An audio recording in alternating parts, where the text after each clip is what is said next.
اور ہم ہی نے زمین میں تمہارا ٹھکانہ بنایا اور اس میں تمہارے لیے اسباب معیشت پیدا کیے، مگر تم کم ہی شکر کرتے ہو۔ اور ہم ہی نے تم کو ابتدا میں مٹی سے پیدا کیا، پھر تمہاری شکل و صورت بنائی، پھر فرشتوں کو حکم دیا کہ آدم کے آگے سجدہ کرو، تو سب نے سجدہ کیا لیکن ابلیس کہ وہ سجدہ کرنے والوں میں شامل نہ ہوا۔ اللہ نے فرمایا، جب میں نے تجھ کو بھی حکم دیا تھا تو کس چیز نے تجھے سجدہ کرنے سے باز رکھا؟ اس نے کہا کہ میں اس سے افضل ہوں، مجھے تو نے آگ سے پیدا کیا ہے اور اسے مٹی سے بنایا ہے۔ فرمایا، تو بہشت سے اتر جا، تجھے شایع نہیں کہ یہاں تکبر کرے، پس نکل جا کہ تو ذلیل لوگوں میں سے ہے۔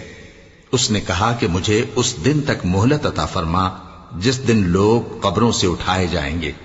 فرمایا، اچھا، تجھ کو مہلت دی جاتی ہے۔